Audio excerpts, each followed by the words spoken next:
They thought it was just an ordinary supply ship. But in the calm waters of the Red Sea, an American ghost ship was struck, and just seconds later, a storm of war nearly erupted. Where we uncover the truth behind the most intense modern military scenarios. It was dawn in April 2025 on the calm Red Sea, a morning that seemed peaceful in the vast ocean where tension and ceasefire intersected. Just a few days ago, a fragile ceasefire between the United States and Houthi forces was announced. There have been no direct attacks, and neither side wants to escalate the situation. But does that sense of security really protect anyone from making mistakes? Can it stop silent drones from approaching from afar? And above all, has suspicion ever truly disappeared from these waters? Beneath the deep blue waves, a dark silhouette moved silently. That was the USS New Mexico, a state-of-the-art Virginia-class submarine of the U.S. Navy, diving at a depth of over 230 feet below the surface. This submarine doesn't just observe. It listens, waiting in the deadly silence that defines underwater warfare. No one knows exactly where it is, but its presence always keeps the enemy on edge. Onshore Houthi sonar officers were sweeping the surface of the water. Suddenly, they detected a strong signal: no escort ships, no protective cover in sight. A bright dot was moving slowly along the coast of Yemen. The Houthis thought it was an American supply ship, and this was the perfect moment to strike. They hurriedly launched an unmanned underwater vehicle packed with explosives, hoping to make a big impact. But they had no idea that the target they were aiming for was far more significant than an ordinary supply ship. That is an extremely dangerous target. Any mistake could result in the entire area being engulfed in gunfire and flames. The USS New Mexico submarine was undamaged with only minor contact to its hull. However, in the world of submarines, simply being detected is already a failure. Even the slightest contact, such as a clumsy UUV brushing past, is enough to trigger every emergency alarm system. At this point, the issue is no longer just a scratch on the steel, but the significance of the event itself. An American strategic submarine was attacked right in the middle of a conflict zone while the ceasefire was still in effect. This is a blow to the reputation and pride of the entire United States. In the eyes of the U.S. military, submarines are not just equipment, they're strategic symbols. Even an accidental collision would force commanders to activate a top-secret principle: the doctrine of disproportionate deterrence.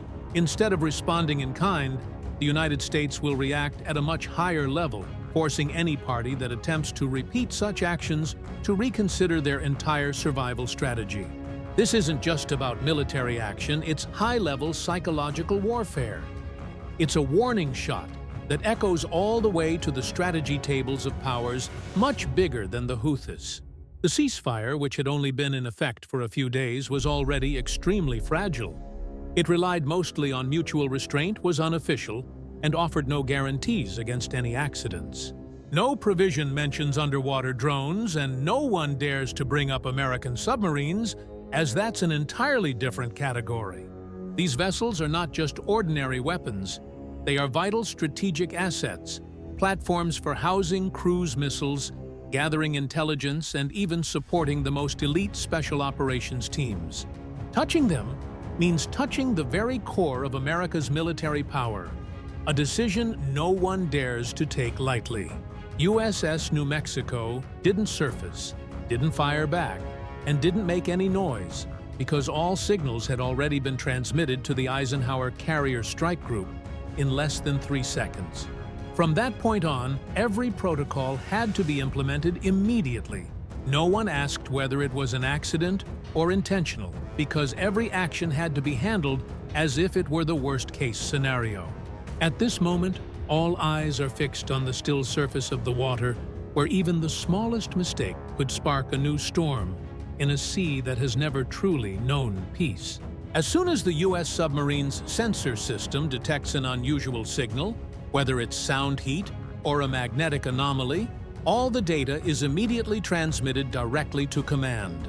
And when the threat is confirmed, everything changes. No one says, "Let's wait and see," because in the Red Sea, hesitation means death.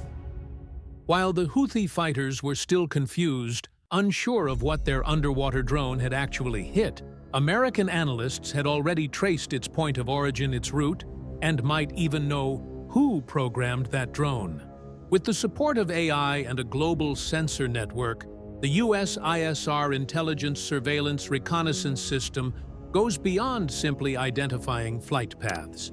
They reverse engineer the control algorithms, trace the source code, and even detect code sequences identical to software previously found in Iran, Syria, or Russian military proxy networks. This is no longer just a conflict with the Houthis. It's a three-layered game where the UUV is merely a pawn, while the real mastermind sits thousands of miles away.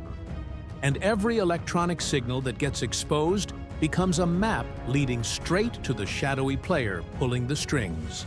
Accident or intentional, just one collision with an American submarine is enough to set the war machine in motion.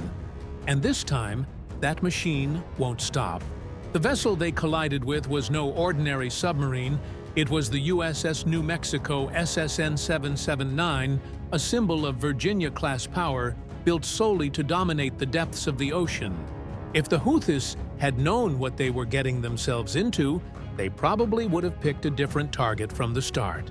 Take a closer look to see the true power of the USS New Mexico, a nuclear-powered vessel capable of staying submerged for months at a time without needing to surface for air or refuel. It silently glides beneath the ocean like a true phantom, its hull coated with a special rubber layer that absorbs sonar waves, rendering enemy tracking systems almost useless. The pump jet engine replaces the traditional propeller, making it virtually invisible in the ocean. No noise, no trace. You'll only know the USS New Mexico was ever there, long after it's gone. Not only is the USS New Mexico stealthy, but it's also powerful enough to strike back at any adversary. Armed with Tomahawk cruise missiles, Mark 48 torpedoes, and the ability to deploy special operations teams through a sealed compartment, it's truly a deep-sea predator, and often serves as a crucial link in a much larger coordinated combat system, intelligence gathering, threat mapping, and hunting enemy submarines. But here's where it gets intense. As the underwater UAV approached, the USS New Mexico didn't panic or make any evasive maneuvers. The submarine quietly carried out its well-practiced drills when the sonar operator detected a strange signal, small in size, moving slowly but displaying clear aggression. It wasn't a mine, and definitely not drifting debris. It was something controlled heading straight toward them.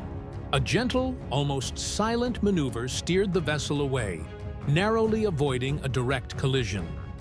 The UAV only managed to scrape along the ship's side and didn't explode, but even that was enough for the entire crew to realize the real battle had begun. There were no shouted orders. Everyone knew their tasks by heart, every move drilled week after week. A silent command passed through the data packet was uploaded, and the secure communication channel activated. Meanwhile, the world above the waves had yet to realize that the game of power had officially changed. In the quiet darkness of the Indian Ocean, the Eisenhower Carrier Strike Group isn't just observing, they're actively engaged, utilizing the most advanced tactical data systems. Course, speed, sonar readings, and every launch trajectory are transmitted in real time, second by second.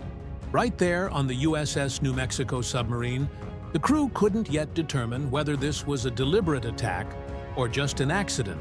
But they knew one thing for sure: the United States would not remain silent and take it. In an instant, as soon as the unmanned underwater vehicle made contact with the ship's hull, the entire Eisenhower Group's alarm system lit up. No one here just waits for things to happen.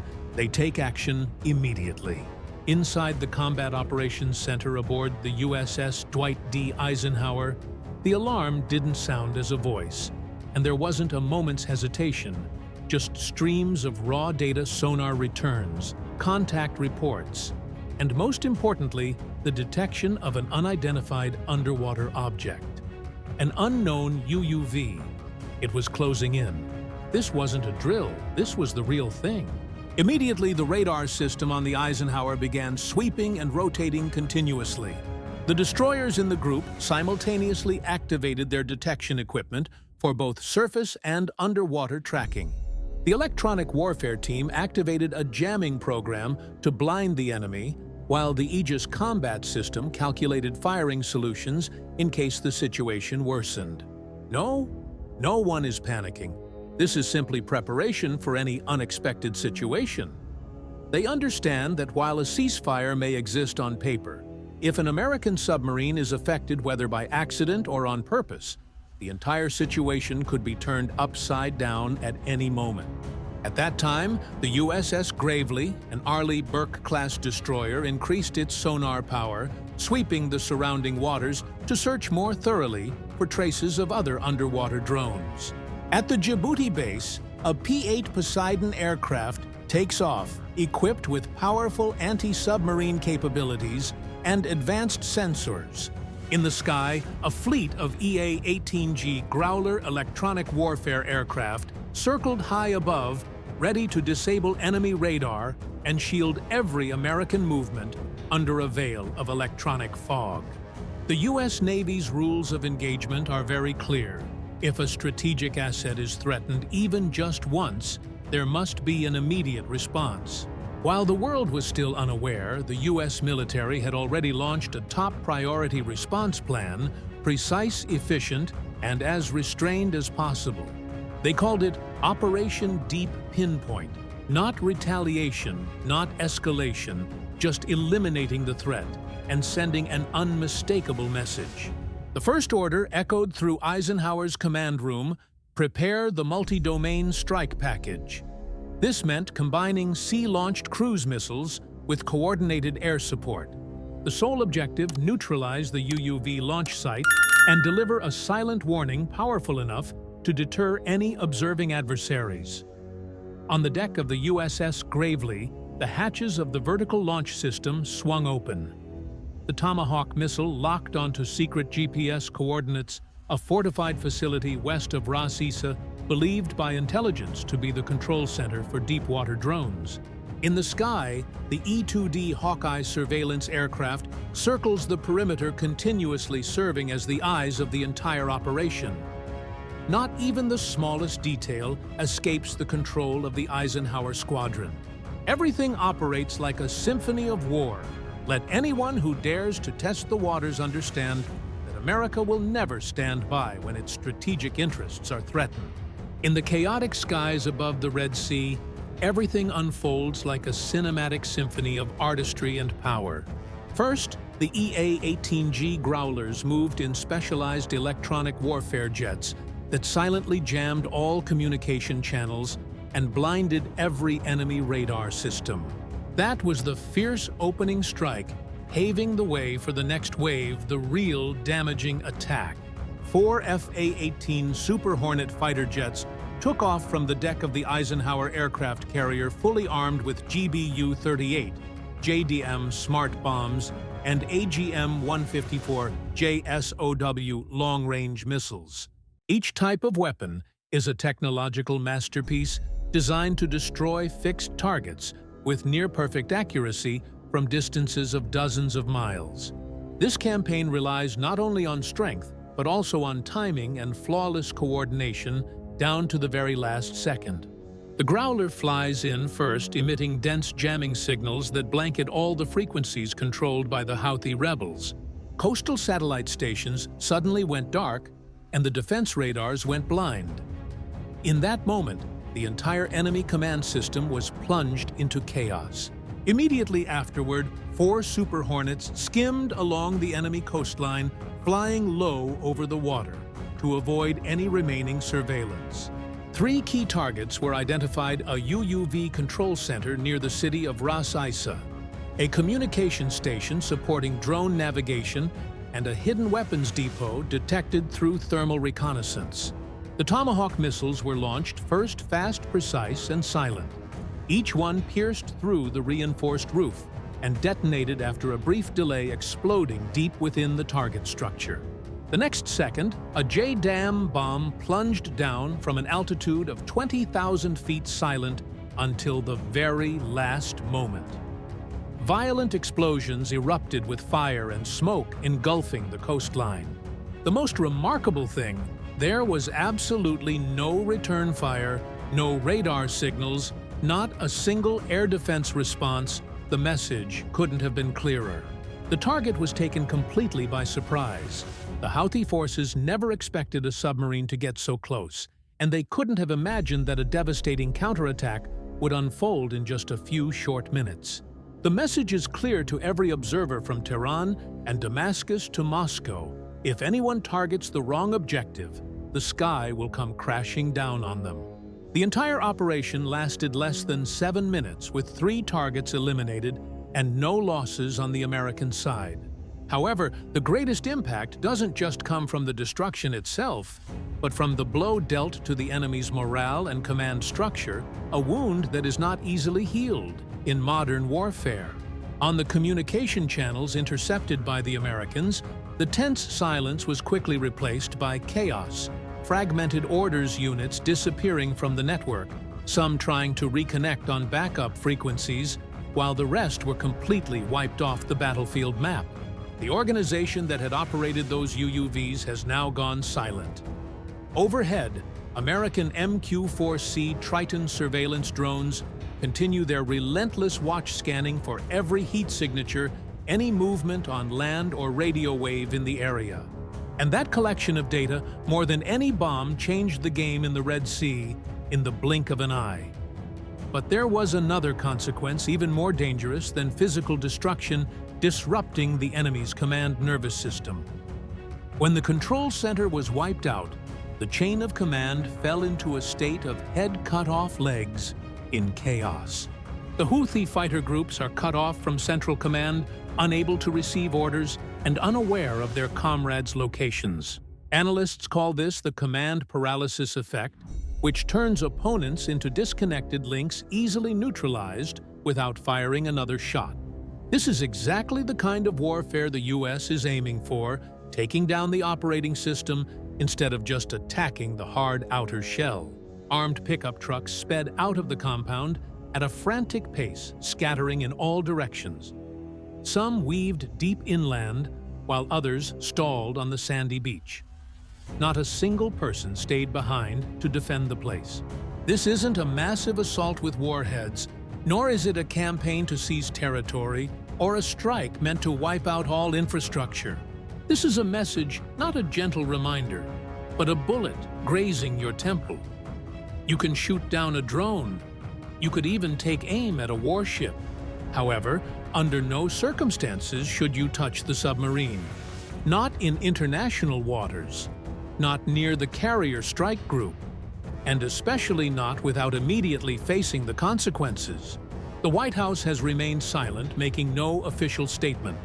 However, the message from the U.S. Central Command is loud and clear. Diplomatic solutions are always the top priority, but any threatening action targeting American assets will be met with a strong response. In other words, we're still watching. Try it again, and we won't hold back. Immediately afterward, the battlefield fell into an uneasy calm. American submarines urgently changed their patrol routes. Carrier strike groups simultaneously increased their layers of defense and air escort, and allies from France to the United Kingdom tightened their coordination along the Red Sea corridor. Even the Houthi propaganda channels have suddenly gone unusually silent. No more victory videos, no more boasting about shooting down aircraft. All that's left are the same old worn-out clips, played over and over again with no evidence that matches what actually happened. This time, the incident has been completely erased from public discussion, because now everyone in the Houthi ranks, from the drone launch team and radar crew to the communications operators, understands this. If you target something underwater, you're playing with fire. And next time, it might not just be a warning shot, but the big question remains unanswered. Was it all just a technological accident? Or was everything orchestrated from the start? Suppose that underwater robot never actually targeted the supply ship, and the real target had been precisely identified all along. Then the Houthis or the advisors behind them clearly knew exactly what they were doing. If this is a probing move, a test signal, then it's clear that the rules of the game have shifted not just in the Red Sea, but across the entire landscape of underwater warfare worldwide. In the world of submarines, actual capability sometimes matters more than intent. As long as you can prove you're able to get that close, no matter what your original intentions were, a red line has been crossed. For the United States Navy, that is unacceptable. Virginia-class submarines are not just instruments of war. They are strategic, eyes and ears, serving as the spearhead ready to fight on the front lines. They never surface for photographs, nor do they ever reveal their position. Silence is the submarine's strongest armor. If their location is exposed, or worse, if they are approached, it's a failure that can never be undone. And if the Houthis even just once managed to touch a U.S. submarine with a UUV, a dangerous door will have been opened, and it will be very hard to close. Because next time, it might not just be a gentle warning touch. Imagine the harsh sound of a collision echoing along the side of the ship. It could be an explosion, a long gash torn into the hull, or even a direct hit, a moment when negotiations or ceasefire orders become meaningless because all rules are thrown out the window. You can shoot down a drone and use it for propaganda purposes. Even a warship with minor damage can have the truth distorted. But when a submarine gets hit, that's a whole different story.